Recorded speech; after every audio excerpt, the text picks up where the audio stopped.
all I'm saying is that in a derby, right, and with how many fans showed up, with how much of a fortress St. Louis City SC is supposed to be, they got absolutely dunked on. It wasn't even close. Like, from top to bottom, we talk about teams who fall off.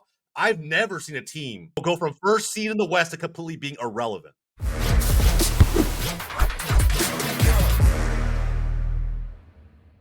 As usual, I am joined by the usual suspects. We got John Rivera, we got Ednan of We Are Austin TV, and we got AJ of Atlanta United Fan TV here to rank every one of the 14 clubs who have never won MLS Cup, and that does include expansion clubs. And how we're going to rank them today, very simple, very straightforward. We're not going to rank them based how good they are just in general right now. We're actually going to look at the 2024 season and determine who's got the best chances with their club today of hoisting that MLS Cup, breaking the drought, the curse, whatever you want to call it, and hoisting that trophy. Okay, so what I'm going to do, we have 5 different tiers that any one of these clubs can fall into. I'll go ahead and share my screen, boys, and we'll get this party started. So first club up. All right, well, first let me introduce the tiers, actually. All right, from top to bottom, winning MLS Cup 2024.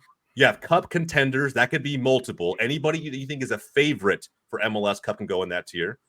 Playoff team and nothing more, right? There's going to be a few of those there today. Destined to be mid, and then forever irrelevant. Like a team that just, there's no way in hell they're ever going to hoist that trophy, at least not for the foreseeable future. Okay, so we're going to go ahead and jump right in. Let's get to the, I don't want to call them the unsexy clubs, right? But, you know, just maybe the clubs that we don't feel as great about, at least in my opinion. Let's start with Vancouver, who exited this past season. Started off in the 6th seed, exited on the west side, exited to LAFC in pretty epic fashion. It was like 5-1 on aggregate. And, you know, I think with Vancouver, I mean, guys, I don't want to just throw somebody up into a mid placing right off the bat, but I'm kind of inclined to do so. How are you guys feeling about Vancouver in general?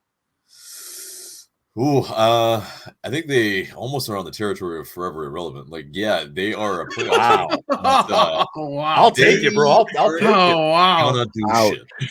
Yeah, it's tough, bro. It's like realistically, though, I kind of see what AJ means. Do we really feel like a team who's look? I mean, the one stat that stuck out to me when I was kind of preparing for the show today was their goal differential from last season was better than it's been in quite a few seasons. They were actually top 5 in goal differential in the West, but it still wasn't enough. Like the gap between them and LAFC was massive this year, and that's kind of the bar, at least on the Western Conference side. So I just don't know if they have enough going forward.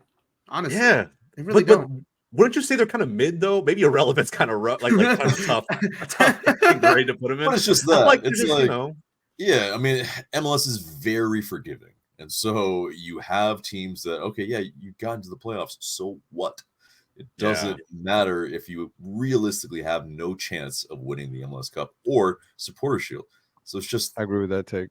Yeah, it's tough. They did just add, who was it? Damir Kralok, right? Which is a veteran midfielder from Salt Lake. I don't know if that's really going to change anything dramatically for them, right? But it's just, I agree with John too. Like they just don't have like enough firepower to meaningfully challenge anybody at the top of the West. I don't think, and that's what we're talking about here. Is like, do we even think they're going to be a playoff team in 2024? I mean, it's still early in the off season, so it's really hard to tell for any of these teams, obviously. But yeah, you know, I think from the and roster, with the expanded format too, it's true. Yeah, I mean, Anybody even at the expanded format, I could still see them finishing somewhere between like where they finished this past season, 6th place to like a wild card, right? Like being one of those teams. And like I remember, going into decision day in this past season, 2023. They were one of those fringe teams that could have moved 2 or 3 spots in the West, depending on how those final games went. So, yeah, but it could have been 6th. It could have been 9th. Let's be completely honest here. The West wasn't really that strong last year. Like a lot of teams underperformed. Austin underperformed massively, and I think Hernan, you can't disagree with that. There's a lot of teams that did. We're not on Austin right now. Not yet. Not yet. Plenty to say when that. But what the point that I'm trying to make is there's a lot of teams that underperformed in the West now. I think the amount of points in terms of the top seed in the West compared to the East was, I don't remember what it is, but it was a crazy margin. I think even the 3rd place team topped the first team in the West for points. So I think it's one of those things where if the West continues to be weak, could they sneak in? Probably. Just depends on how matchups and how people perform. But I feel like Austin will do better. There's a couple clubs in the West that I feel like are going to end up doing way better than they have been the past couple of years. So I think Vancouver unfortunately just falls off of their playoff spot. Yeah, and John was right about that. Cincinnati, Orlando, and Columbus all ahead of every single Western Conference team in terms of points. And I think the top two teams, goal differential wise, and even just flat out goal scoring, goals for, came from the East as well. So, with that said, two of the three best defensive teams came from the West. So it's just one of those things where I do agree with the overall sentiment that the East is stronger than the West. At least it was this past season. But there's some silver linings there for the West, for those teams. There's something to hang your hat on. I feel like there's teams that are going to recover, but yeah. Okay, so Vancouver, do we really feel like which one is it? Let's put it this way. I don't even know if they're a playoff team this season. I guess we'll see. But I mean, are they mid or irrelevant? We can do mid. We can do mid. Gonna be nice. Okay, we'll do mid. We'll do mid. All right, boys. Charlotte FC. Charlotte. Interestingly enough, man, Charlotte finished right in that wild card spot, 9th. I'll be honest, I did not even see them making playoffs last season. They did just add the new manager, right? Dean Smith. I think a lot of MLS fans are excited about that hire because it's Dean Smith, because he has the Premier League background, because he has the background taking a club from the championship, winning the playoff, and coming into the Premier League. Granted, he also had prime Jack Grealish at his disposal. So it's, when you have the English Messi out there kind of running and doing his thing, I mean, I don't know how you can't at least perform at how Villa were performing when they had Dean Smith. I don't think he's going to have those types of playmakers with Charlotte. So this might be kind of a rebuilding year with him at the helm to an extent, or at least try to level up what they did last year a little bit. But I don't know if they're going to. I'll be honest. I think there's going to be an adjustment period for them, though. Yeah, honestly. I think there has to. I think it's just on the fact that I don't want to I don't want to talk bad about MLS football like that, but we'll just say it how it is. The tactics in the league aren't exactly what you would find in the Prem or even in Europe. I think the tactics in the game is a lot different set up here than what it is over there. So I feel like there's going to be an adjustment period when it comes to some of these players probably working under a new system that they have no idea, have never worked under. They might have some sort of understanding, but it's probably not within their development. So I think that adjustment period is going to be there, but I don't feel like they're not going to not do anything, if that makes sense. Yeah. So I just feel like they're going to be mid, but impactful enough to where they might take a few points from people that are looking to get into playoffs, but I don't think it's going to be enough for themselves to get into playoffs, if that makes sense. I want to say this in defense of Charlotte, if there can be any. I want to say that, well, obviously we know that they've been through, 2 coaches now, Latanzio, and who was the other guy? I forget their first coach's name, but the one that they just got rid of right now, Latanzio, he got them into playoffs, and they could have been in a better position if they didn't lose so many points from a winning position. I think in MLS last season, they were one of the top teams that lost an insane amount of points being in a winning position. So let's say they cleaned those things up with new coach Dean Smith. Now, of course, with the adjustment period, you also got to give this coach what he needs, what he wants. Mm-hmm. Is the ownership ready to give him what he needs, what he wants to build this team? I think they're destined to be mid, but with time, they will be a playoff team. But I think mid is probably where Charlotte's at. And all respect to Charlotte FC fans, they're super cool out there, but that's a mid team. Yeah, and I think they're so new too. It's not even that bad of a ranking for them right now, so to speak, or a grade for them, right? Because I think they recognize that they're not where they want to be. That's why they went out, showed some ambition, and brought in a seasoned manager like Dean Smith. I think you have to have realistic expectations, though. When you talk about how strong the East was last year, right? In that conference, Charlotte finished in a position that, frankly, would have had them even outside of the wild card spots in the West. 43 points. It really wasn't anything to hang your hat on, and I just don't think a single manager in his first year with a brand new club like this is going to completely turn that around. So, I won't call it a rebuild, but I just think that there's going to be, some growing pains for Charlotte. And when you think about the 2024 season, if they make playoffs again, I think it'll be a huge dub. There'll be some positive consistency there. Mid's probably where they belong. It's real quick, the top of that, I think, for sure. Just for the record, Charlotte FC's inaugural coach's name was Miguel Angel Ramirez. Okay. I honestly don't even remember a coach Ramirez at Charlotte, but at the end of the day, bro, I mean, he obviously didn't work out, right? So look, bro, Charlotte has been involved with so many interesting things since they've came into the league. Their inaugural coach was famously known for giving a quote saying like, "Hey, we are screwed." He just said it out there. He just told the fans, he was like, "Hey, we are screwed." I was like, "Hey, at least he's telling y'all how it is." My man went full 10 hug. That's crazy. That's crazy. He just said, "Hey, listen, we can't do what I did at other clubs. All right, that's just not. I don't have the team for that."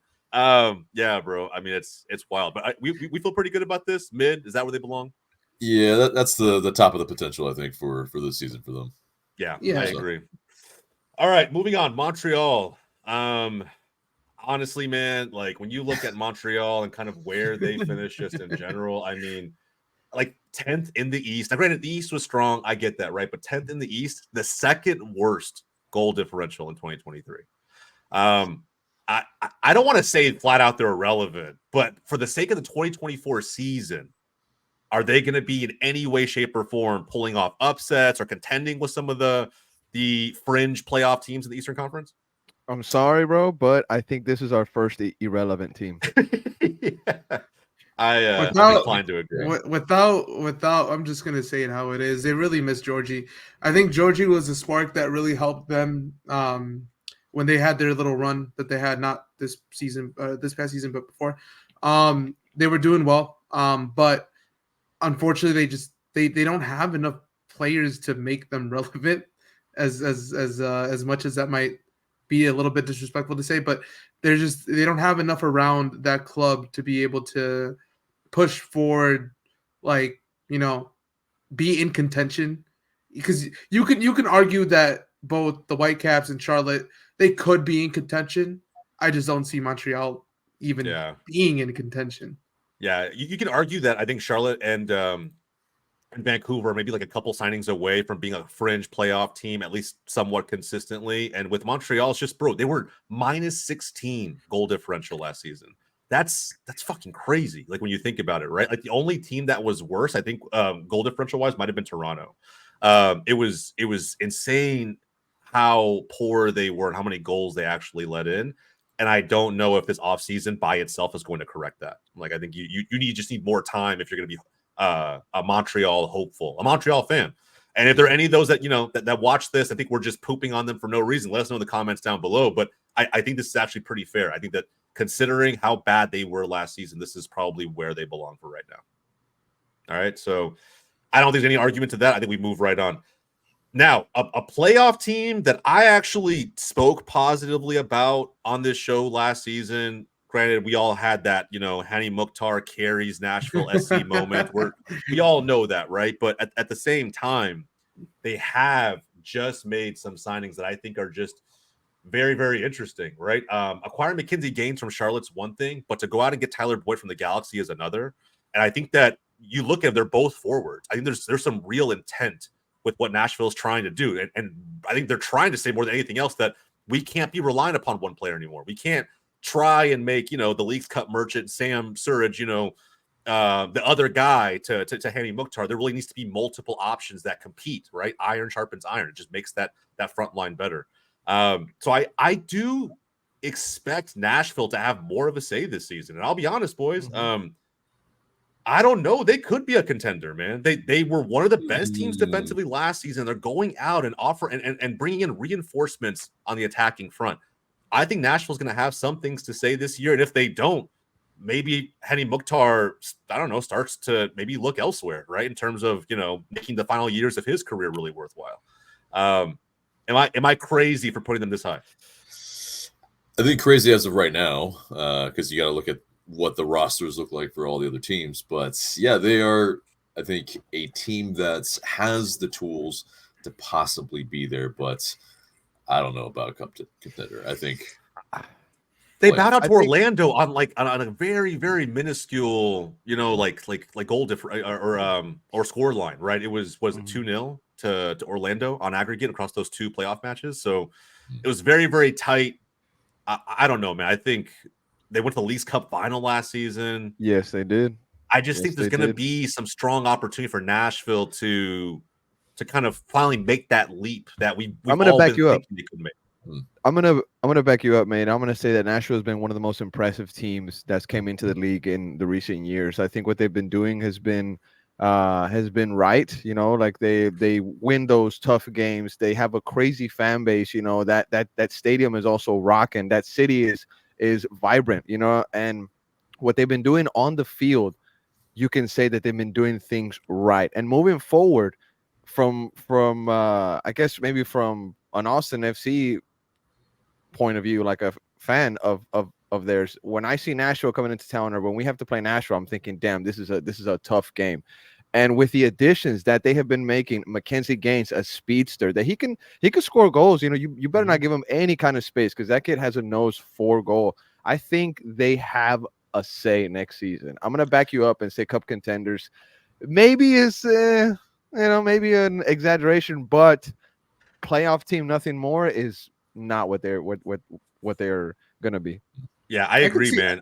Well, look at John. I was going to say, well, first off, when you talk about Mackenzie Gaines, I mean, and you should know, right? Wasn't he like the first Austin player to score a Q2? Like that guy was in Austin once upon a time.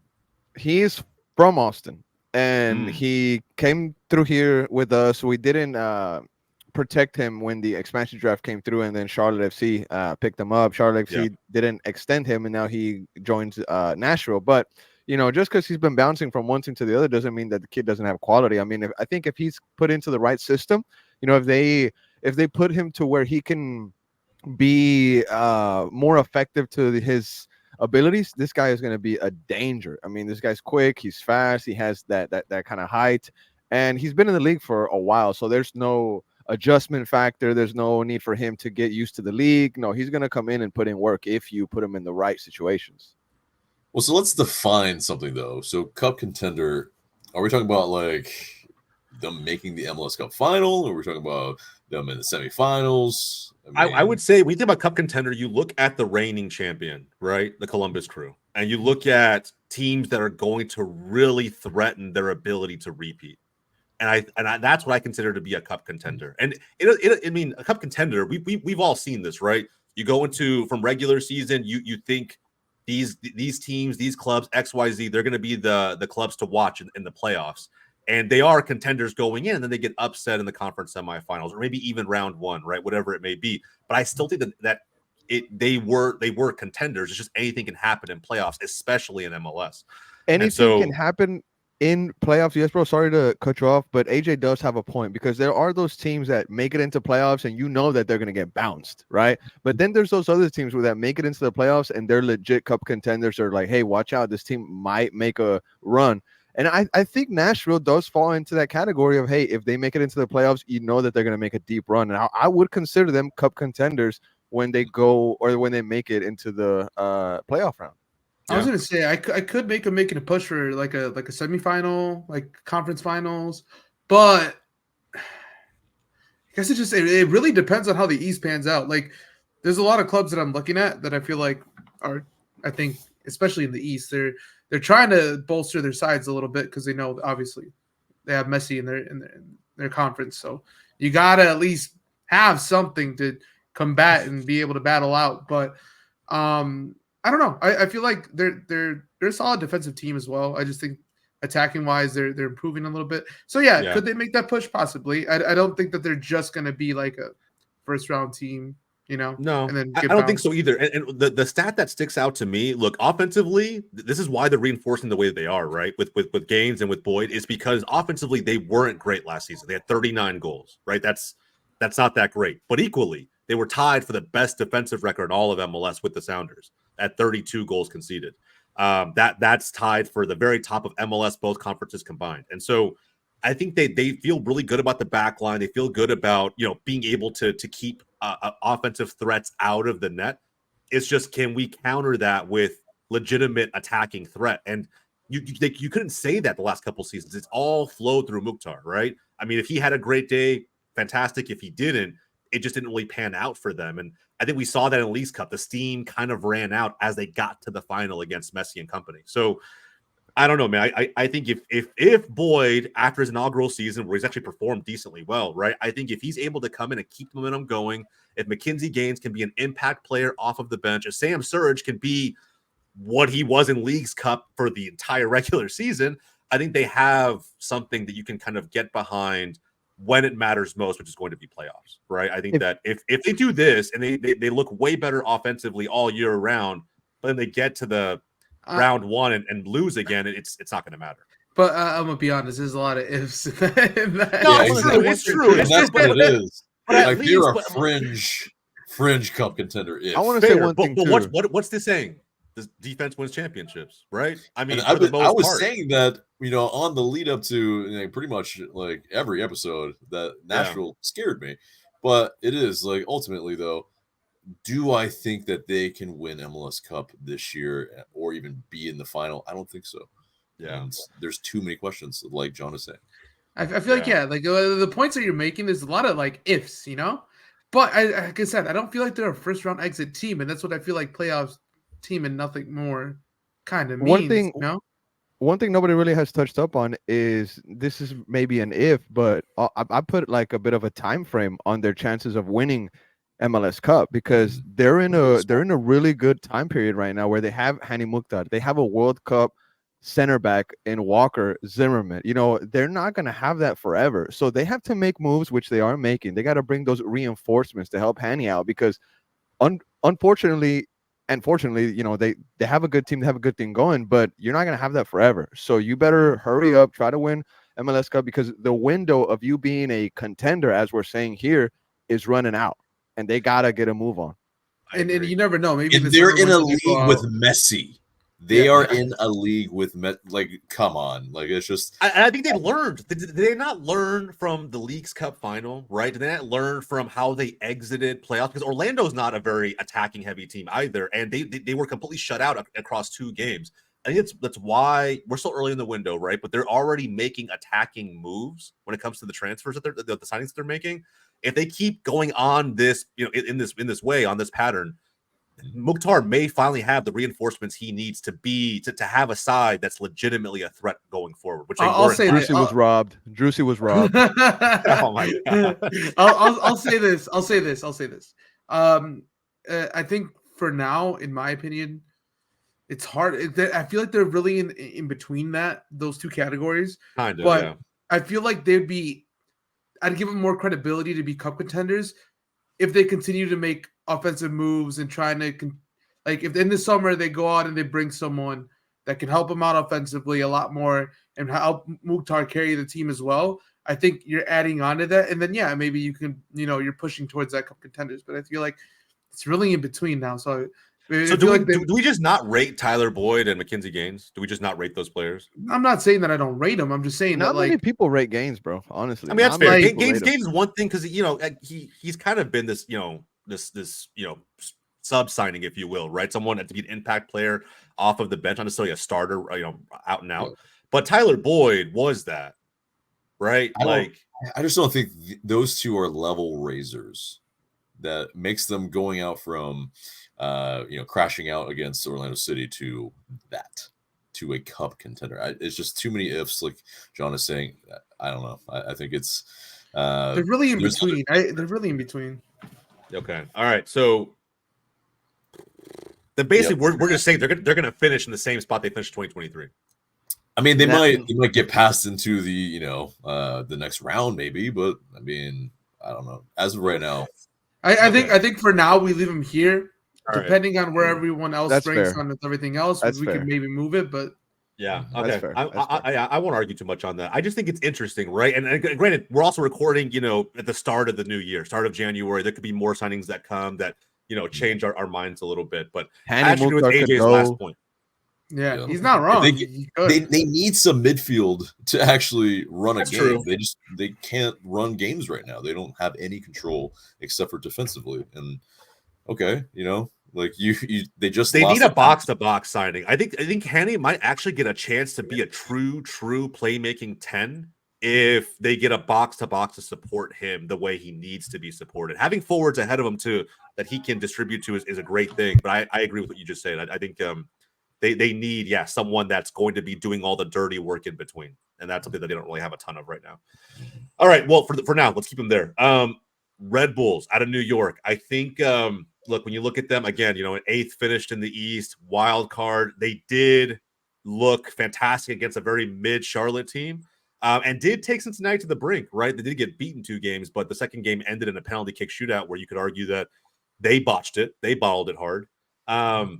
They are making some moves, right? Most notably, Emil Forsberg from RB Leipzig. I don't know how much of an impact he makes coming in. Of course, he has all this European experience, but I don't know if he sees this league as a drop-off or a let-off that he can kind of take his foot off the gas a little bit. I'm not sure.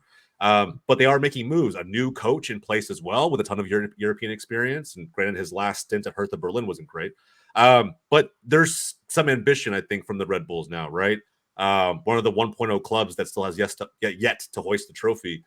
I still think. With that being said, with that being said, forever irrelevant. So I was gonna say like mid, but I don't know if like because it's tough. Are they not better than Charlotte? Are they not better than Charlotte? They beat us in the playoffs. Who is Forsberg gonna be getting the ball to? Just a question. The kids. I was gonna and then now there's the rumors Luquinhas might head back to Brazil too. So like they may lose some playmakers too to top it off. They're not better than Charlotte.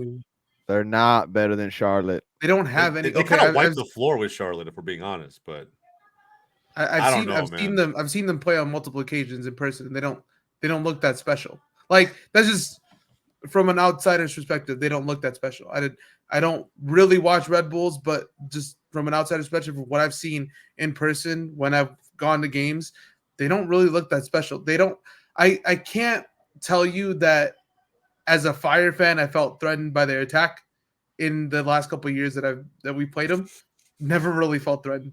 So that's what I mean. They don't have any threat. If you're gonna think that Forsberg is gonna create and score, they need more help than that. They need more help than that for sure. But he will score. He will score and create 100%. I'll say this on New York Red Bulls. I don't know if I'm too worried about New York Red Bulls attack. I'm more concerned with their playing style of that high press that they're so famously mentioned with. Everybody says, "Oh, New York Red Bulls has this high press, whatever." This whole playing style, right? They make teams, they make teams like mess up, commit mistakes, and maybe when I say teams, I'm talking about Austin, right? But I think destined to be mid is probably where they would fit best. I don't know if playoff team is where they should be at, but mid is where I'll be comfortable with. I think expectation wise, they should be a playoff team just based on the club that they are. But again, I just don't. There's not too many. I see more negatives than positives with them, and that's just me though. That's fair. I just think there aren't too many. So I'm going to play devil's advocate to everything that was just said. There aren't too many MLS clubs with coaches who have European experience that spans across 4 different clubs, 2 of those being Bundesliga clubs. So there's some ambition with that hire, right?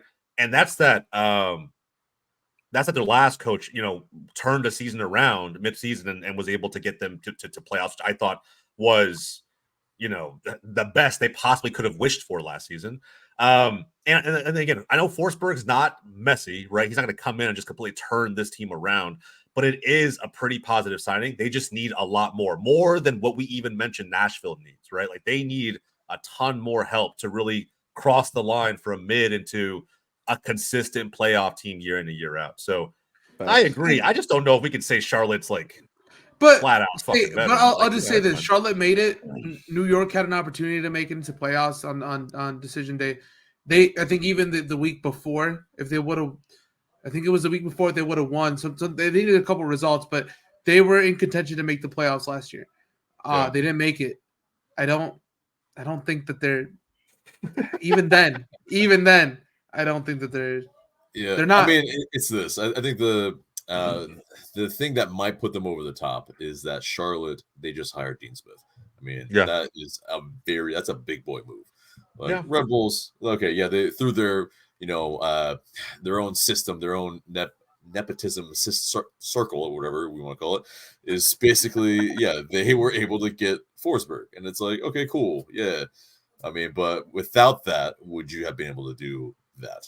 Probably not. No, and Sandro Schwartz as a coach is still unproven, right? So like in terms of MLS, not anybody. We've seen some coaches in the past with experience across other leagues globally come to MLS and just fail. Like it happens. So I'm putting an asterisk next to that too. I just think that it's nice to see some of these clubs who are teetering between irrelevancy and trying to be something in the league actually show some ambition. So trying to be something positive on the show for Red Bull fans more than anything else. But it's not saying that they're not making strides to get better, but I just don't think it's enough to break through the category to where they're going to be a playoff team next year. I don't see that. It's a question mark. Yeah. I think if they made playoffs again, it actually would be a huge dub for them. And not make it as a wild card team. It'd be great for them to actually make it as a round one team right off the bat. But again, that's a goal for them to have internally.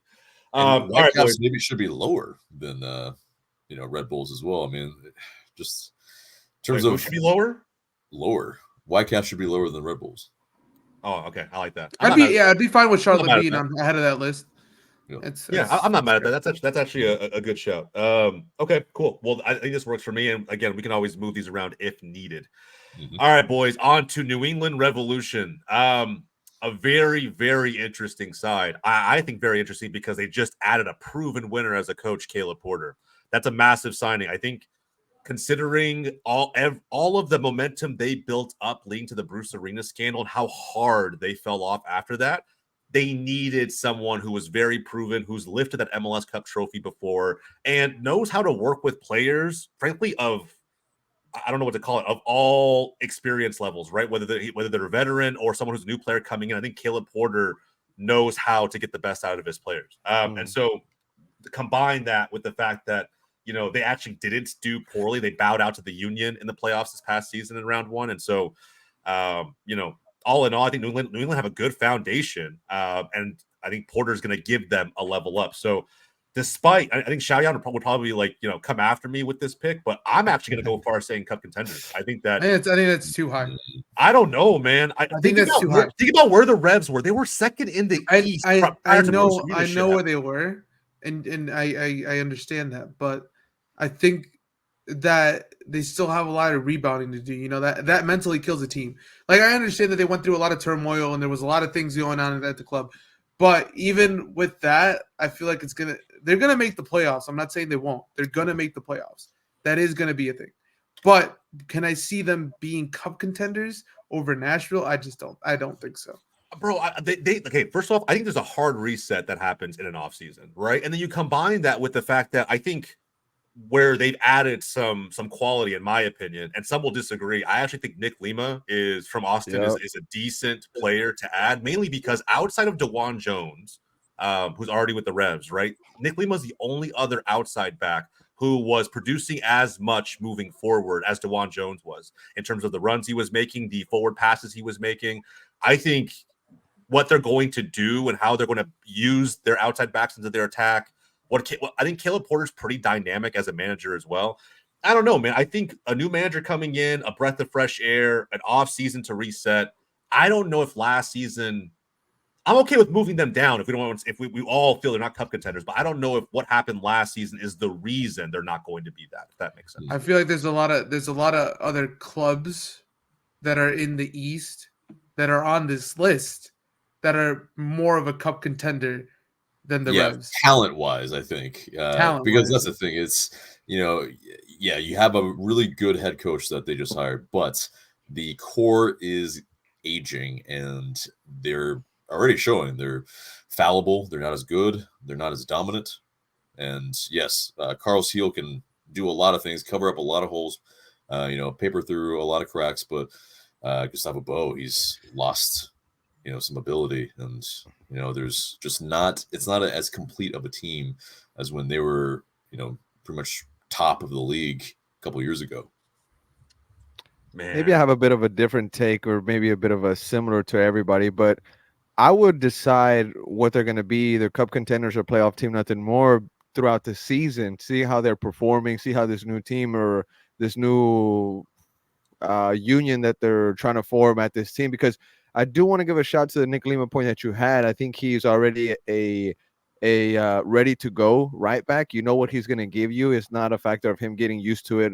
Another thing, it's also not a factor of him being young. No, he's an MLS vet. He's going to be going up, going down. So I think that could be a factor for them getting more goals and being better in the defense. But is Nick Lima, an addition that makes a team a cup contender? Not 100% sure, but I'm comfortable with them being a playoff team.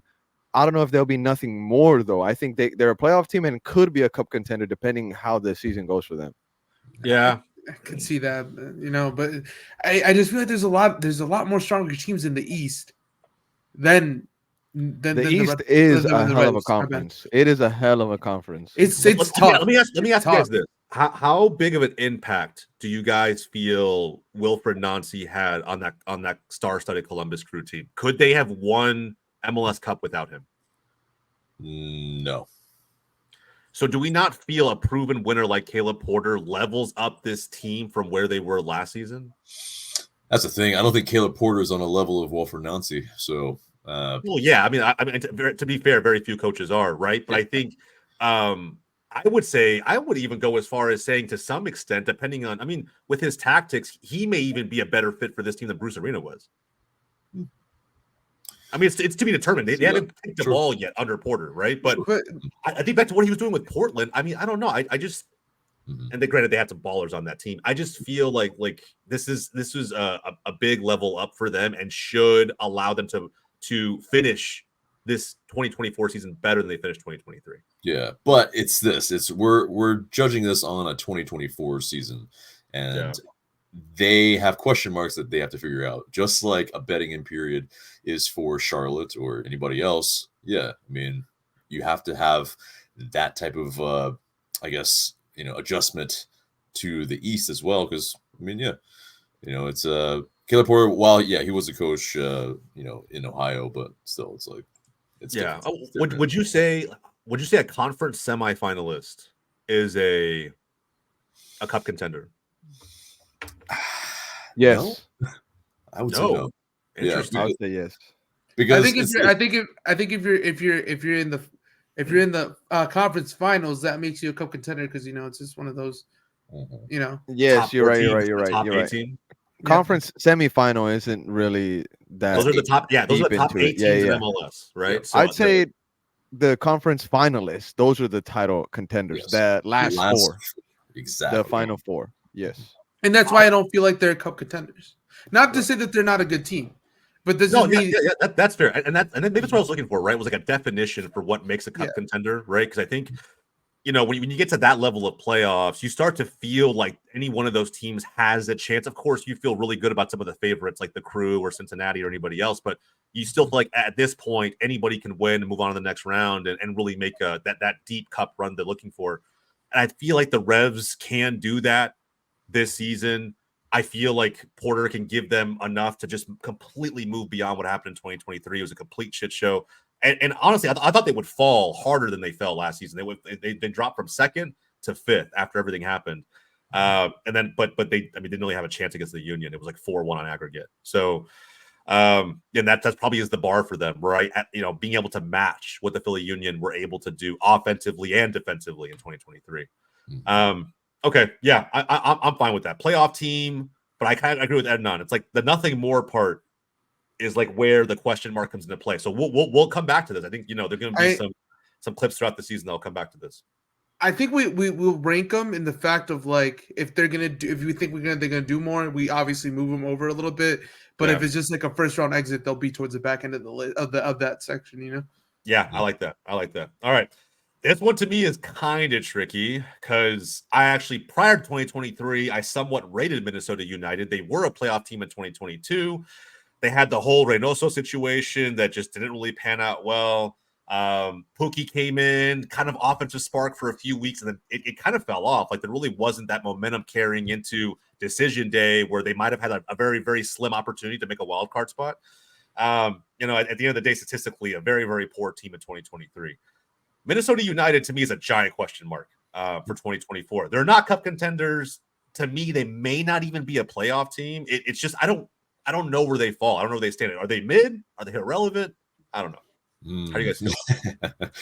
I mean, I love to troll my fellow, at least 2017, team that came into the league and call them irrelevant. But I think it's, there's potential out west to be able to, fuck up and still get into the playoffs. So yeah, I mean, I think it's they're probably mid. Playoff is the absolute tippy top of their potential this season. But yeah, I think they're borderline between mid and irrelevant. I think they're on the high end of the mid.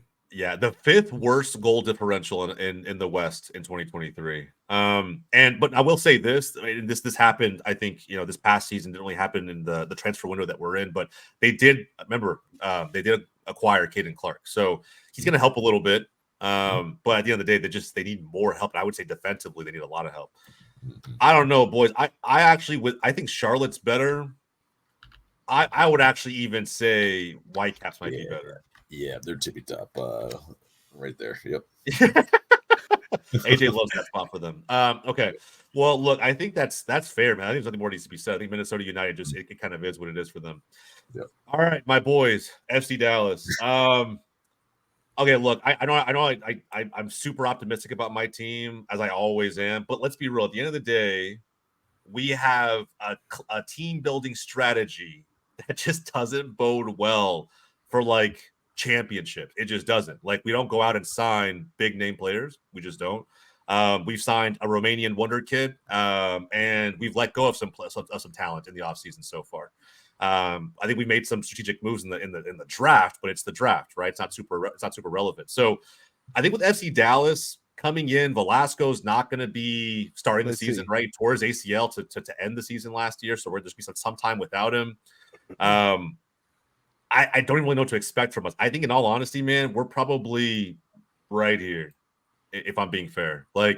Playoff team consistently, we get there every year. We either bow out in round one or the conference semifinals. And unless we make some big moves to close out the window ahead of the season starting, I don't know if we're going to see much of a lift from 2023. I just don't know. So that's a humble take. That's a humble take. Good take. This is the first time I've seen him be humble, by the way. Oh, okay. I do want to say this. I do want to say this. Humble take, great take, but you were a bit too soft. I wanted to hear more criticism on the fact that your team is on this list. Bro, first off, there's no such thing as too soft. Okay, we were the second best defensive team in the West last season, all right, behind the Sounders, which is that's not saying much. I'm not saying much, bro. And all of MLS, not just my bad. The 3rd best defensive team in all of Major League Soccer. So that's one. We didn't score a lot of goals last season, and I think that was simply due to at any one moment in time, we had at least 2 of our starting forwards injured. Whether it was Ferreira out for right before he went to Gold Cup, or whether it was Jesus Jimenez being out for more than half the season after just being signed from Toronto. Ariola was missing for so long. Paxton Pomacall was missing for so long. O'Brien had a great year out of just being available. His best ability was just being available. So, I think, and I'm not going to drag O'Brien. He's a good player. He'll go on to do some pretty good things with Austin. I've already talked my piece about him, but I don't think we're a bad team. We're just not a cup contender, right? I think that we could go to the conference semifinals again, maybe upset a pretty decent team in the West. But I don't think you can even be harsh on FC Dallas. I think considering how much of our team was plagued with injury last season, the stats we have are pretty damn good. I don't know if anybody can actually talk shit about this team. I'm just gonna say this: once you get rid of that number 10 that you assume to have, that you think is gonna do well, once you get rid of him, maybe you'll. That top 10 goal scorer in MLS, yeah. As soon as we get rid of our best attackers, and not just season, just get rid of him. Maybe we'll somehow get rid of him, and then you'll be okay. Yeah, you're right. Yeah. Why not? Anybody who wouldn't take Jesus Ferreira on their team right now? I would not. You wouldn't? I would not. Come on. I would not. On the fire? That's what I'm saying, bro. They are desperate for goals. They wouldn't take Jesus Ferreira. Okay. No, I would not. I would not. I will hard pass on that. You know what what's that Tiger reminds me of? arguing these You know days? what? You know what that reminds me Limping of? around in practice with fucking Listen, water, listen, bro. listen. There's You no know what way. that reminds There's me no way of? you would take Ferreira. That reminds me of a Casper Shabilko type of a sighting. That's what it reminds me of. Hold on the hope Yo, that's that he's no, scoring that goals. is light years for- apart. That is That's light years egregious. apart in terms of Bro. talent. That's what it reminds me of. And no, I would Pereira not put walks Pereira. into that starting lineup No. without fucking trying No. tomorrow. Easily. Hell It's no. not even Mate. close, bro. Hell no. Easy. Stay your ass at home. Oh, Back my- on FC Dallas, though. Back on FC Dallas. The only reason why I was being a bit harsh on them for still being on this list after almost 30 years is the fact that Yeah. they produce a tremendous amount of Oh, talent. dude. Dallas is a hotbed of talent for MLS. And the But we fact don't that they keep any of haven't them. won an MLS Cup, but Houston has. I mean, don't keep doesn't any that of them. linger? We don't- Isn't that in the back of your mind? Like, how have we been in this league for 30 years? Houston has Yes. chips, and Dallas has not gotten one. Yeah, bro. That has to be I'll in be honest, the bro. back of y'all's mind. Being an Arsenal fan has prepared me for this. But I will say this too. Like with Dallas, bro, you kind of hope for that, right? And we've had a few years in the early 2000s where you tried big name signings, and they just it didn't pan out for us at all. I wanna propose to you guys. This is just a question. Who do you think gets the title first, Austin or Dallas? That's a tough one. Oh man. Well, let's put it this way: who's been to MLS Cup final? Who hasn't? Well, I mean, Who's been we've been in the league for 3-4 years, Hey, bro, mate. if we're asking the question, if we're gonna make the comparison, then that's the question you gotta Okay, ask. quick right? question. Like, Quick who's question. been Just there because I don't know this. Has Dallas made CCL? CCL. Well, yeah. Well, I don't know what it was called back then, but 2010 we Back made the then. MLS Cup final, and then we made it to the CONCACAF competition. And is it the season Super after. League or whatever it was called at the time? Yeah, I don't know what it was Yeah, called. I don't know what it was called, but that was Breck Shea and Ferreira 1.0. Zeus's dad was out there balling, and frankly, bro, I'll be honest, I prefer his dad to an extent. I think he was a better, just all around team player. Jesus Ferreira is probably more gifted with skill, and just because he's in the modern age of football, right? Like he's blessed with just being a part of the game at this point in time. But I think his dad was just significantly, and probably had more mid talent around him, was a better all around player. And Breck Shea was amazing back then too. But that's how long it's been since FC Dallas. Just to say this, I take Austin to win a title before Dallas. Yes, yeah, but you also said that I wouldn't make it. Bum ass. Hey, you got to answer the question. You got to answer the question. None of you answered. Bro, None of you answered. It's gonna be Dallas. It's Dallas before it's Austin. Plain and simple. All right, easy clap. Okay. I'm not Jose, much love to you, but I think it's Austin as well because of this. Yeah, go ahead. I want to hear this. So the ambition. That's what I was about to say. And that's what it is. Is like FC Dallas are the Brighton, the Oakland A's of MLS. Hey, you know what? That's actually not a bad shot. Not a bad shot. Now, with that said, you can't tell me Austin has ambition when they're signing Giassi Zardes, when they're signing Rigoni, when they're signing O'Brien. That's not ambition. Pause. Hold on. We're talking about two different eras. No. Yeah, exactly. We're talking about two different eras, mate. That inaugural era, they were definitely going for it. And you have an owner as visible as Matthew McConaughey. He's not going to allow this mid shit to happen for this long. Whether he can do anything about it is a different thing. Fair. All I'm saying is, to me, that's not ambition. To me, it's blindly spending. No. I think personally, hold on. No. I think personally, Austin would kill to have the system that Dallas has. Because at the end of the day, I think the youth Major League Soccer is still for sure. Well, youth system for sure. Major League Soccer is still in an era where clubs are not profitable. Right? Yeah, I think any club in the MLS would appreciate to have the academy that FC Dallas has. I think the entire system, any club in the league that we have that break into the first team. Pause, no one's debating that. Ambition, some of that talent. There's not ambition.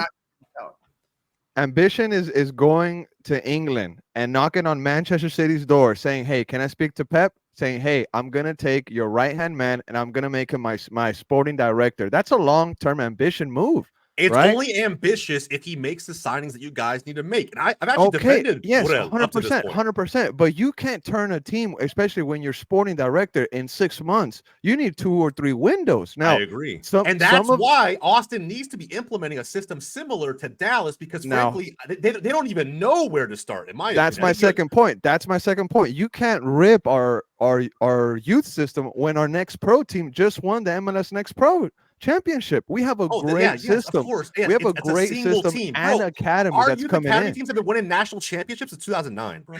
Like you know what I'm saying? Like it's one thing to do it one season, but like I'm gonna to say have this. a sustainable model is massive. 100%. Dallas is a great institution, but I'm gonna say this. I do feel a bit proud, a bit happy, and I'm gonna take this into the next team, which is Austin. The fact that FC Dallas is comparing themselves to Austin with only three, John made that with only comparison. I three, just 4 I years posed the in. question. I To love me, where the this is going. derby with is only 3-4 always years Houston. in. To me, the derby is Houston. In fact, I'm so comfortable with Austin FC. You guys could have Matt Hedges, you could have O'Brien. It's not going to affect where you guys finish anyway. So at the end of the day, I'm comfortable with Austin coexisting. I think the derby will continue to build itself up. The rivalry will get better between Dallas and Austin over time. I believe that. But I still think I'm way more worried about Houston, especially considering how they just performed, than I am about Austin. I think Austin fans should be taking any rivalry banter they possibly can. But when it comes to building up the team, I just think there's a long road ahead for Austin FC. I think in 2024 and even maybe the next few seasons, I don't think anybody needs to be shouting Western Conference Final, MLS Cup. I think you highly overperformed in one season, and you're riding that wave into 2024. Mate. So Jose, Look, let's just do it, man. Like put Austin FC into forever irrelevant. That's fuck it. Yeah, no, negative. I'll say this. I will say this. There's I like Austin because I feel like they're making steps in the right direction to be more competitive. I don't see that with How Dallas. can you say that about Austin and ignore the moves Nashville made? I'm not ignoring those moves, but I just But feel you're like giving Austin more credit than you gave Nashville, right? Like what moves has Austin made that raises the level? They've proven a little bit more. We went out and got one of the biggest name sporting director to change this direction that Claudio Reyna left us in. Have we forgot Claudio Reyna? He's only judged off his latest activity in the market. That's the only thing directors are judged on. 100%. But we cannot turn a blind eye to the mess that the previous administration, the previous regime left after departing the position of sporting director. And they kept the same manager from that last regime in place. Yes, but the manager is not as powerful as you would think. And also there's a lot of financial issues that have to go in it. But Borrell is 100% calling all of the shots. Wolf is just there maybe as a consultant. But this new 2.0 Austin FC mindset is very ambitious. Now, of course, the signings don't point at that yet. But you said it earlier. We're waiting for the summer window. Yeah, I think so. I think it's the only way Austin can realistically do big business is to wait till summer. There's no way that they can do it now because of money, because of other things that they have going. But I think the move, like, it's really not going to happen until Wolf's out, right? I don't think Wolf's inherently a bad coach. I just think he's run his course with his players. This season of Austin FC, and I say season as in like a time period, an era. Right, the Wolf era hasn't been that great. There's been one fantastic season, but a lot of pooping on him otherwise. And I just think that they may need a hard reset altogether. Right? I mean, I don't know. My opinion, this 2024 season will be telling of that. But if you guys, again, if it comes down to decision day where Austin has to try and hope for some results to go their way just to make the wild card, I don't know, man. I feel like you guys are closer to a mid team than you are to a cup contender. No, you know what I would do? I would slot Austin right behind Nashville, right in between like right ahead of Dallas. What now hold on, the 2023 season made you think that they're better than a playoff team in Dallas? Because I believe in the bounce back. A perennial playoff team. I believe in the bounce back. I think what mentally fucked them up was losing to Violette. Honestly, you have to believe in the bounce back. That's a Bayern fan every year. Every year, that's a good take, John. You know what I'm saying? I'm just being honest. That's a good take, John. That's a good take, John. That's a good take. I'm being honest. What is lunacy? Ultimately led to Austin's demise was losing to Violette. Now, knowing that they weren't able to bounce back, but this is a fresh start. I feel like they're going to Farmers who play 3 times I get a week. That, but wouldn't that no mentally fucking fuck way you we're up putting too? them above Would that not mentally fuck your club up too? Yep. if you lost to a bunch of farmers. If my team Yep. had zero mental acuity, yes, maybe that would be the case, right? And maybe and again, maybe that's Wolf not having the mental strength as a manager to lead this team from the front, and that's I've already said my piece about Wolf. Honestly, But there's mate, no way, realistically, that we could put a 12th place in a bad Western Conference in 2023 above a perennial playoff team in FC Dallas. There's just no way. We lose I would put us behind Dallas, playoff team, nothing more. That's what I would put Austin FC. Behind Dallas, playoff team, nothing more.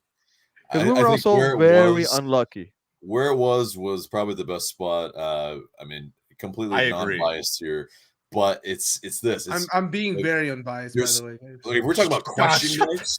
We're talking about question marks, right? Like Austin FC 100%. is a giant question mark. Like there's Massive nothing that's like that has any stake in. Okay, this has been proven. This has been. We've seen this throughout multiple seasons. Like nothing has been like solidified as okay. Yeah, they're a playoff team. Or you guys had 39 points last season. It was a bit of a slip. Kansas City didn't win for the first 10 weeks of the MLS season and finished with more points. I'm just saying clubs have slipped from losing in the CCL. You saw what happened to LAFC. But LAFC made it to the MLS Cup final. You know what I'm saying? Like, they're still inherently a good team. They lost that final though, that they didn't slip because we all said it. Yes, season needs context. But they didn't drop to 12th fucking place. Look, mate. Just like how you were telling us earlier, the whole speech about how O'Brien had to step up because there was injuries. Well, Austin had injuries too, and we got affected by them. We had a whole CB crisis, and we had to go down to Kip Keller, and then even Kip Keller had a bit of crisis of his own with the St. Louis game. We were mentally broken the entire season. There was multiple events, multiple Cup X's that broke this team mentally. Now, come this season, we could be a whole new team. And that's what I'm saying. Playoff team, nothing more. It's probably max, probably being very generous, but destined to be mid at the top of it. I will also be okay with that. Yeah. So what my mind goes to, I agree with everything you said, Anon. I think it's a wild card. You don't know what's going to happen. That's fair. But what my mind goes to in those moments is what's most likely to happen? What's probability going to say? Right. And I know for a fact, if I'm judging, like John said he's not being biased, but he was going to put Austin ahead of Dallas. If I'm comparing those two teams, right, I'm saying what's most likely to happen. What's likely to happen is Dallas is probably going to make playoffs like they always do. And we talked about it. They're going to bow out midway through the postseason like they always do. And Austin, I don't know, right? Maybe. But based on their history, what's probably going to happen is they probably won't make playoffs. Yeah. Based on their history. More seasons than not. Yeah. More seasons than not, they miss playoffs. Inaugural season, okay, Western Conference Finals, and then a slip up, and then shit the bed. You're being harsh. 12th place is absolutely getting pooped on. I think it's a little bit harsh. I personally think it's harsh. Yeah, bro, you won 3 away games last season. 3 injury crisis, brother.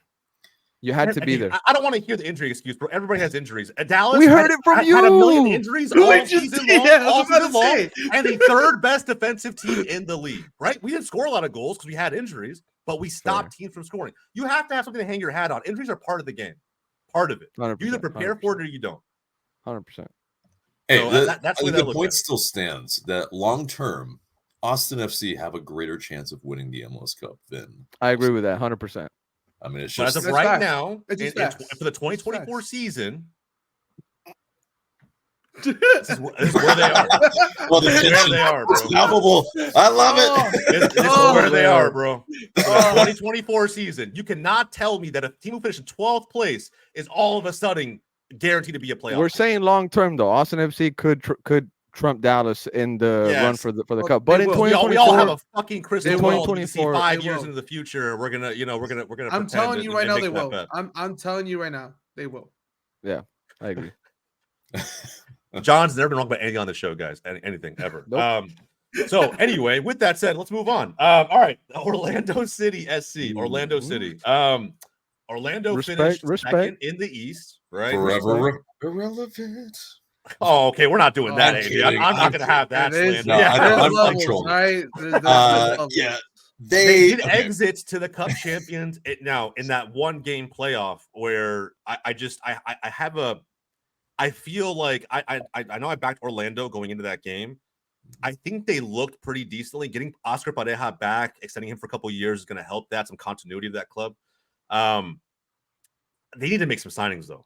Didn't Like they just sign? offensively, They just did. They signed. no, Lodero. I mean, it hasn't happened yet. But Nico's old, bro. He's not like. Well, I know he's coming he's off old, the bench for Seattle. Yeah, in playoffs. but they just signed him. That was confirmed.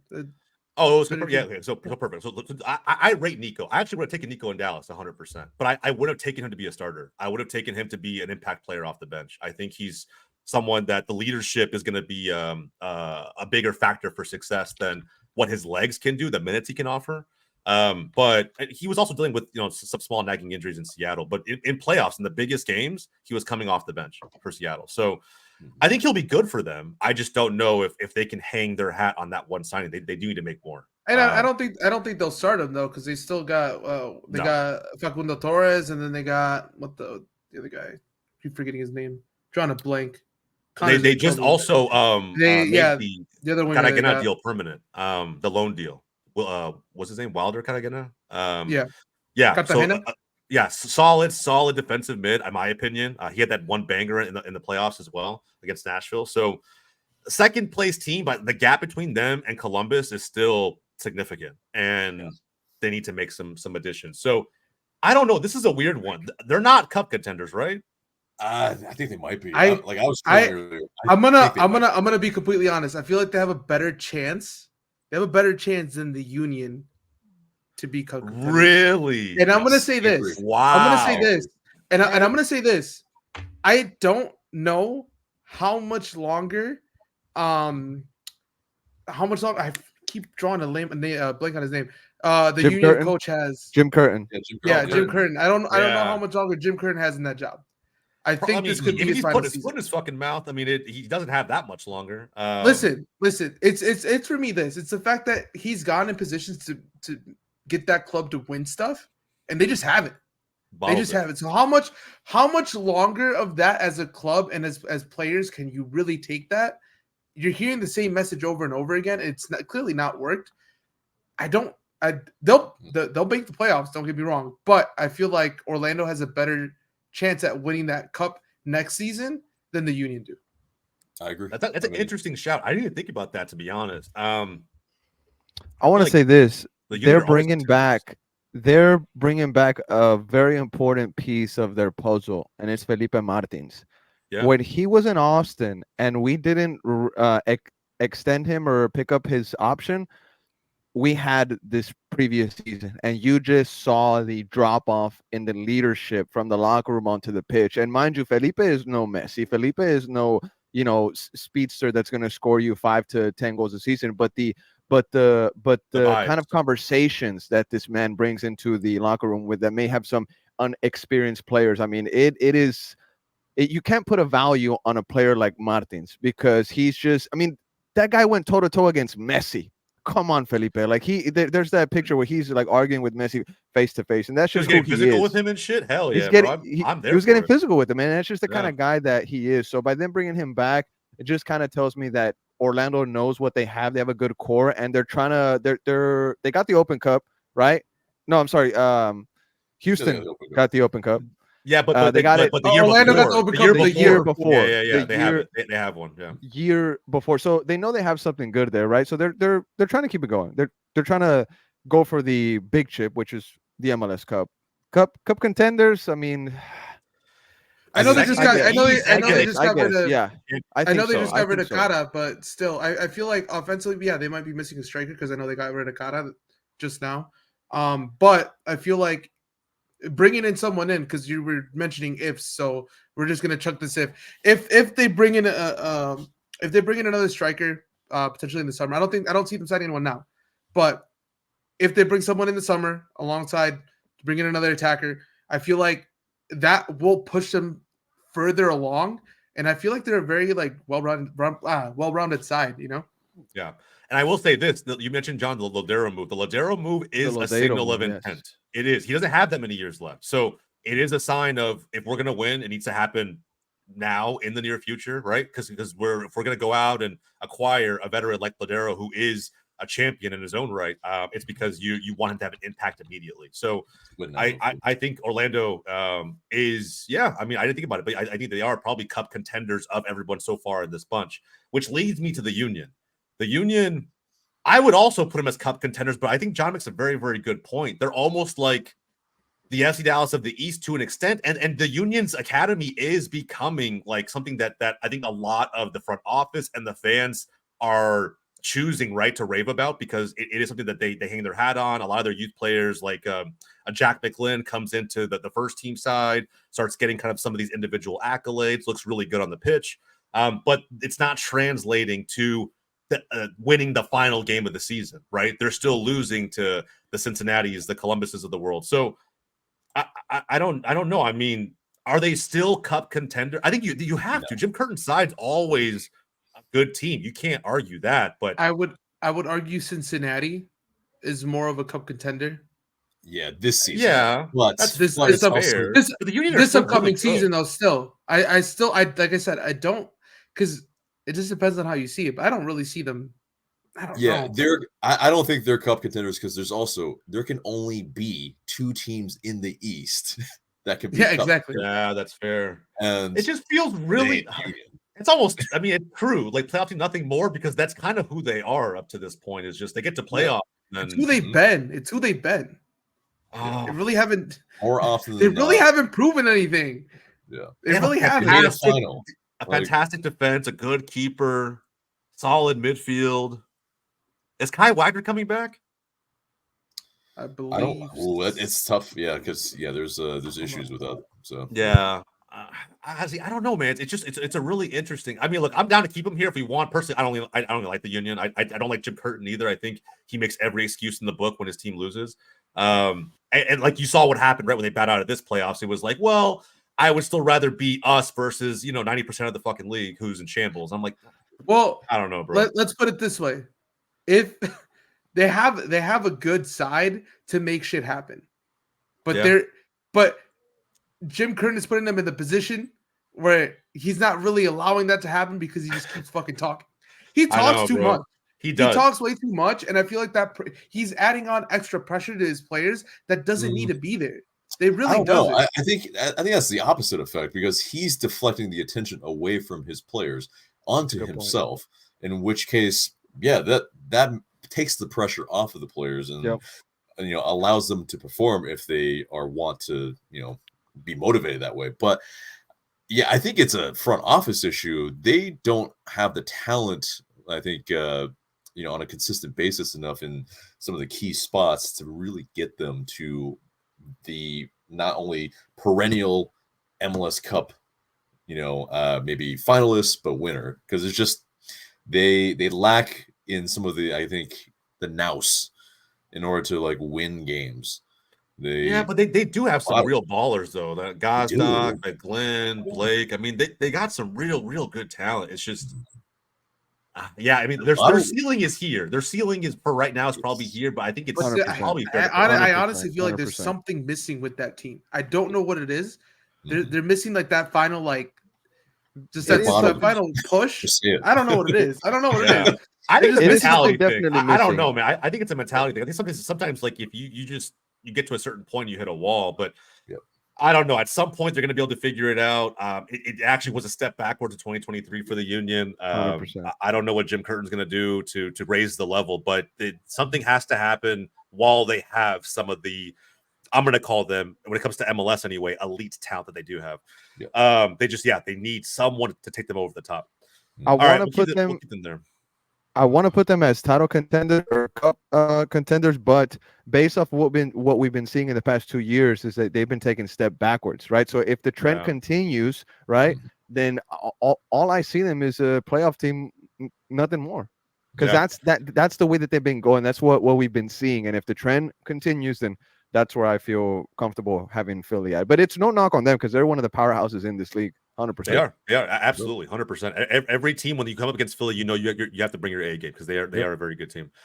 St. Louis City, you know what, man? First place in the West, but I don't give a shit. I think at the end of the day, I don't care. Ridiculous. Listen to me. You cannot cut the stream. Everybody go home. against your rival, and in your own fucking backyard. Okay. Bow out to Sporting Kansas City the way that you but did. you got to provide context to that. What context? You got they were first place in the West. That doesn't okay. And who was the hottest team in the league coming into the playoffs? Fine, Sporting you know as well as I do. Form goes out the window in a derby. Form goes out the window in a derby. I don't care. It doesn't though. It doesn't though. Yes, it does. No, there are so many examples. Okay. What? By the time that they had gone into playoffs, they had already locked up that number 1 seed. I don't really think they really cared to continue playing at a level. And again, it came to bite them. But at the end of the day, that's that inexperience of that's your first season in the league. It's your first season in the league, 100%. Like, they're going to improve from that. They're not going to just make the playoffs in the first round and bounce. I hope so. They got scored on 6 times in 2 games by Sporting Kansas City. A team who couldn't win. Granted, yes, they were when it comes to points per game from May to the end of the season, they were they were missing a lot of pieces at the beginning of the year, though. Fine. Like, they were missing Gotti, which now they've released Gotti. I thought that they missed Pulido. Pulido was out. Yes, and Pulido, yes. But they still had Russell, which Russell was coming back from injury at the time. They still had Soloy, right? They still had some of the guys who were carrying them in that final part of the season. Pulido and Gotti were good. All I'm saying is that in a derby, right, and with how many fans showed up, with how much of a fortress St. Louis City SC is supposed to be, they got absolutely dunked on. Like, it wasn't even close. Like, from top to bottom, we talk about teams who fall off.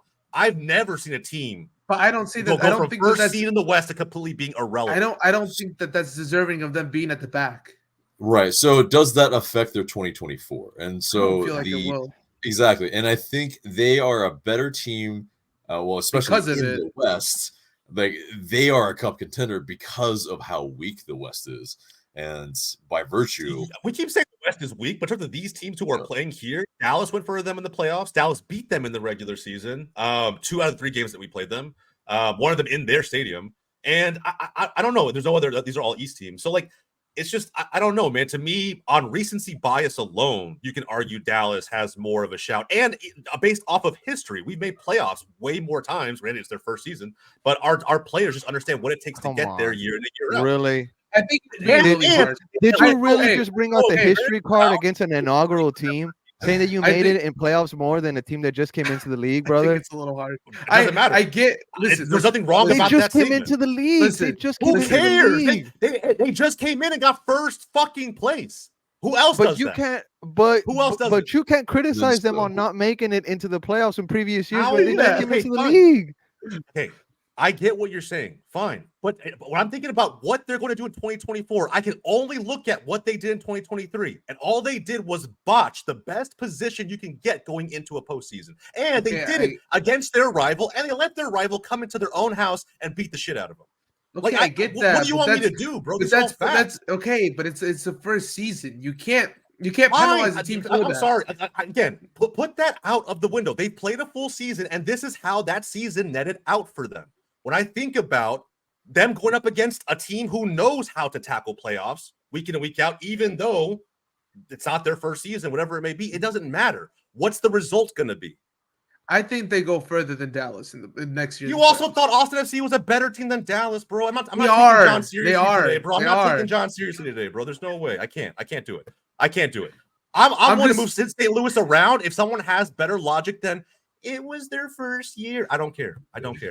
I need sound football knowledge, bro. I need sound knowledge. Otherwise, they stay here. So I think the talent on this team can bring them into, I think where essentially this weak West, essentially, Nashville, they didn't have a stronger team than St. Louis City. And St. Louis City pretty much have not lost many. Well, it's early, and so that level of team in the talent and all that, like they've added some pieces. I will give them benefit of the doubt. If they place Sporting KC again, this season, I think it's a different story. I don't know. I still back KC as of right now. I would take KC over St. Louis right now, 100%. And the likelihood that they actually play them again. Yeah. Again, all I'm saying is that recency bias, no matter what argument we're having, is undefeated. right? It's the most recent thing we can look at. Especially for St. Louis, they have no history, so all we can look at is what they've done lately. And what they've done lately is bottle it harder than Union ever has bottled it, right? So if we're gonna have that, if we're gonna go in on Curtin and the Union because they took a step backwards last season, within the same season, St. Louis took a giant step back, right? All that hype, all that. This is our stadium. No one's gonna come in here and treat us a certain way. They got absolutely dunked on by Sporting Kansas City. Now, So bad that I can't believe that they would perform well against any playoff team would advance past them. I just think it's crazy that the bias that we're having right now is just because of one spot. I just personally think that they'll do better than Dallas. But that's just me. They had the toughest assignment, I think, playing that Sporting KC team. Especially, it's that, like you're saying, it's their neighbors. Yeah. It's a derby that's super tough because basically everyone in their backyard is already in their backyard. So it's like. And that's why I think they should have gotten up for that game. They just had to. If you guys are gonna try and convince me this is the team to get behind for next season, I gotta believe in the players that are on the pitch, and they bottled it, absolutely bottled it harder than I've seen a team do in quite some time. Okay, now 6 goals to 2. 6. I don't know if it's more of a bottle job. I think their inexperience showed in their lack of knowledge and being able to manage one of the longest seasons in MLS history, the longest season in MLS history. Not for them. They had a massive break in the middle of the Leagues Cup. They went out to America like 4-0. They did, but by then I would say that St. Louis was already gassed. That still affects you, bro. Look, all right, if we want to be excuse FC for St. Louis, that's fine, bro. I mean, like we want to I'm just giving you guys the facts, the knowledge, and if we want to say that that's not enough because this was their first season, it was their first season, but they have a proven European talent in Roman Berkey. They had Jared Stroud. I said had because they just traded him away for Chris Durkin. Durkin's a great signing. But I also think positionally they'll finish higher in the regular season standings in Dallas. Well, fine, but in this season format, does that matter? If they lose in the wild card on round 1 again, does it matter? Whatever makes your heart feel better. No, whatever makes your heart feel better. In a postseason, bro. What trophy did they win? What trophy did they win last season? What trophy did you win? You didn't win nothing either. All I'm telling you is that none of these teams won. You're the one comparing. I'm not comparing. All I said was St. Louis City SC. Okay, period. That's it. What prize did they fucking walk away with? What prize money? What trophies in their cabinet from that first place that they got last season? They had records. You got nothing either. Zero. Absolutely nothing. But they got the respect of the league. Them benefit of the doubt when they already traded away one of their best attackers. They added Chris Durkin. They're right back. They added the Swedish guy, Totland, whatever his name is. That might be a decent signing too, right? But for all the talent they already had, you're expecting me to just bend over for them, right? Like, all right, fuck it, cool. You guys are definitely going to be a good team next season, 100%, bro. I don't know what I was thinking. Like, come on, man. Like, the last thing they did before their season ended was absolutely bottle it. And I know everyone's going to say they didn't, but bro, when you're a first place seed in your own house against your biggest rival, and you get dunked on the way that you did, that's a bottle job, 1,000%. I don't care what anybody says. I'm not going to argue about it because I don't really care either. Or I'm just, you care enough to compare FC Dallas to them, right? And I know you're not comparing your Chicago Fire FC because certainly you can't compare them to anybody in this I just don't know how they're. Hey, listen. At least my team's not on this list. All right, your team's on any list. As far as I've been, I think irrelevant FC. You've been in the league as long as we have, and your name is still on this list. Hey, Shaquille jersey's all you got. All you got is Shaquille jersey, bro. You're the second highest paid guy in MLS and still can't do shit. Anyway, listen, at least my club's got next team. Next team. There you go. FC Cincinnati. Ooh. Actually, Cup contenders. I don't know. No. They're about to lose Brandon Vasquez. Like, yeah, are they? He's not losing one today. Massive. Like, I mean, even if he'll end up in the Bundesliga or something. Yeah, exactly. Monterrey will play though. Monterrey will play. Monterrey got money. They got money. I think they're just using that for leverage. I don't see him holding out as long as he's held out for a European team to just go to Mexico. Well, the thing is though, is Mexico more of a bridge to go to Europe than MLS? Especially a team like Monterrey. No. I think it's the opposite way. And this is in my opinion, just from what I've seen. It's the How opposite many way. Liga MX players actually go on to Europe? That's what I was about to say. That's the thing, though. That's the thing. But this isn't just a regular Liga MX player. We're talking about Brandon Vasquez. He's not a guy that is coming from Liga MX and then going to Europe. Okay. He's proven himself in MLS. He's gonna go to a more competitive league, which is Liga MX. We can go back and forth, but Liga MX is more competitive than MLS, right? Now, we'll say that for a different day. We'll say that. Is that more of a bridge because you'll have more eyeballs on you? And if you succeed with Monterrey, then I mean, isn't there more attention on you as a player than if you succeed with FC? It is, but I'll Cincinnati? say this. Hold on. It is. It is. Hold on. If it was hold that play, okay, go ahead, John. I'll let you go. Hold on. I'll say this. There will be more eyes on him, and yes, even if he succeeds, I don't think Monterrey lets him go. And this is a conversation because I know a lot of those owners, they hold out for bags from European clubs. That's true. So smart, I don't think that him going to Liga MX is going to help him go to Europe. I think he'd have a better opportunity to stay in MLS and go to Europe than the opposite way.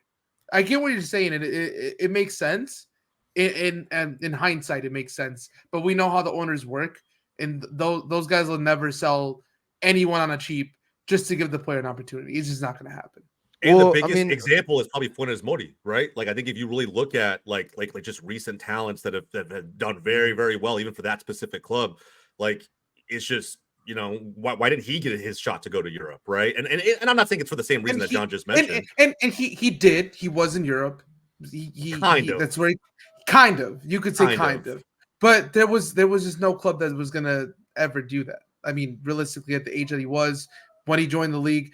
Yeah, he was successful, but that's another conversation for another day. Again, I just don't think that him going to Monterrey, I think personally it'll help him out because I feel like they will pay him. They will pay him because they want to be competitive in the league. Mm-hmm. So they are willing to spend bags on him, but they won't do the same when he's ready to go. If that makes sense. Will they go into a bidding war with a European club for Vasquez? Maybe so. Well, that's the question I have. Vasquez aside, all right, FC Cincy are a team that's okay. They probably should have won this season. They probably should have won the MLS Cup, but they didn't, and that's the crux of it. They were a. Oh, I think we lost him. They bottled it to a degree. Should have, but it's also this. Again, there's only so many teams that can make that final, conference final. MLS Cup final from the East. I'm already seeing too many. Like Inter Miami is looming right here. Yeah. Like, I think Orlando has a better shot than Cincy. Yeah, I would agree with that too. If they lose Vasquez, 1,000%. Because they lost. Who was the forward they lost before Vasquez? Last season. Brenner. Yeah. Brenner. Yes. So they lost him, and then of course now if you lose Vasquez, I mean Noonan and the front office just need to go back and figure out where you get those goals from. Like. Right. How do you replace those goals? And not even just the goals, but just frankly the presence Vasquez has. He has there's so many tools in his tool belt, so to speak. So I don't know, man. A big player for them. If he goes, it's very, very difficult, I think, for them to get back to maybe even the Eastern Conference Final, right? I mean, maybe they're bowing out in the semifinals or something. So I think so. In which case, are they just a playoff team, nothing more this season? We put Philly there. I mean, I think. So do you guys like Philly or Cincy more? Cincy, for sure. Okay. They still have more talent, top tier talent. And they just got Hernan's boy Kip Keller. Look at that, reuniting with the St. Louis boys over in Cincinnati, man. I think it's going to be interesting to see if he finally gets his shot to I think he got a little bit of a shot in Austin, but I think they also abandoned him very quickly. He had a terrible performance, and I'll give him that, but he's also very young.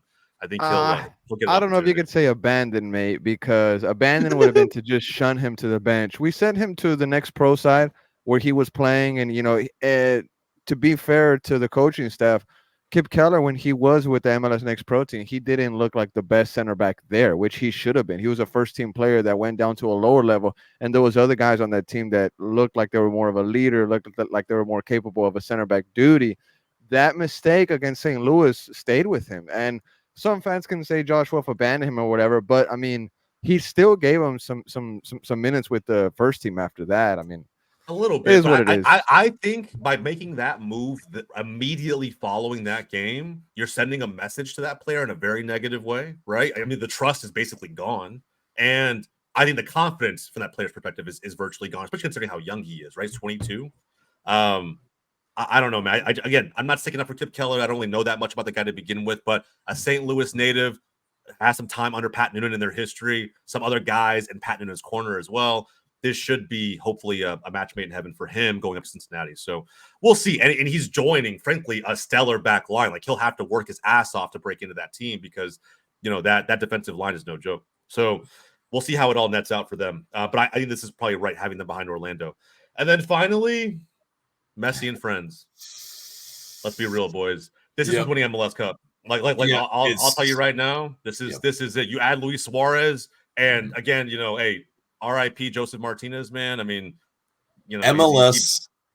This is the best for MLS. Like in terms of like MLS thinks that this is probably the best thing that could happen as well. So they're gonna probably angle a lot of things that Brevs, you got a little bit of I don't think they need I don't think they need referee help, but they might. They might. I don't know if they might. Bro, listen, I'll say this. With how much momentum they had in Leagues Cup, I mean, I don't know. I'll say this. I think this year's schedule for them is going to be crazy because they got CCL, they got Leagues Cup. If talks are still the same, but open talks, that too. They got Open Cup. If you know, that's, I don't know what's going on with that really. But if the Open Cup still stays the same, format still the same, they got to do Open Cup. They already got 3 competitions in for sure that they have to get locked in. Also, they are losing Messi in the summer for a brief month when they go to Copa America. So, and I don't think MLS is stopping for that, by the way. That's so fucking dumb. I have my own thoughts on that. It's so stupid. Yeah, it's dumb for marketability. They can make so much more money, but that's another talk. But if that whole month, depending on how it goes, could be a slip up, but I also don't feel like that's going to be that's not going to necessarily hinder them towards the back end of the season. The only thing that I can see going against them is injuries and how at the age of these players, you know. But if everyone's in good health, if everyone's fine, they have no excuse not to win the cup final this next year. Yeah, no excuses. I think with the addition of Luis Suarez, you know, and that guy was still scoring goals at Gremio for fun, even with one bum knee. The guy's, I think, gonna, you know, not necessarily, I don't know if he's gonna come in and like feast in MLS right away, but if he does, it won't be a shock to me. I think that, you know, Inter Miami is legitimately adding the greatest striker of our generation.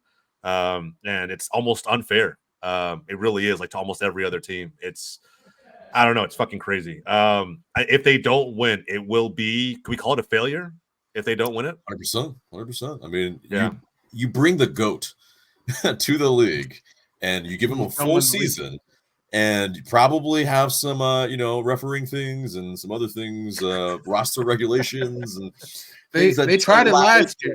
They tried it last year. And, you know, it's basically that. It's, you know, MLS, like I said, it's best for optics, money, everything that Messi wins MLS Cup. Yeah. So yeah, I agree, man. I agree. Well, look, this is our list, man. This is it. I think we did it. We nailed it down. I actually only have any big problems with this. I mean, Miami was always going to be at the top. I think the Union sticks out to me as the biggest outlier on this. It's like, I don't know. I want to give Jim Curtin's teams, you know, the benefit of the doubt because they always are a good team, but it's true. They've always balled it in playoffs. So, and it's just mathematically, there can't be 4 teams in the East. It's tough, man. I think them and Cincinnati are. It's going to be that push and pull. Like, I think it's those two teams. They may see each other in the playoffs again this season, you know, in 2024, and that might be what settles it for us. But I don't know, man. It's so weird to just say that playoff team, nothing more, not going to get anywhere, not going to get back to MLS Cup, none of that stuff. It's just interesting. So they're just on the high end of the stuff, and like I said, it's a playoff semifinal. You know, borderlining. So not to offend anyone, but I think they're on the high end of that. But like I said, I don't know if they're the mess. Sense. I agree. Well, look, boys, this is it. I'm proud of our list. I think we did a good job with this one. And so if you guys stuck around to the end of this video, we appreciate you. As you can see from our list, We have Inter Miami hoisting MLS Cup 2024. If they do not, MLS only has itself to blame. All right. So with that said, I'm going to conclude the video here. If you haven't done so already, like the video down below, subscribe to the channel, and more importantly, let us know if we were wrong, if any one of our takes were horrible. If you're an Austin FC fan and think your team's not mid, let us know in the comments down below. Happy to have those conversations. We're not mid. I'm glad Ednan's still here. All right. From everybody here at Wake Up MLS, my name's Jose. That's John. That's Ednan. That's AJ. We'll catch you guys next time.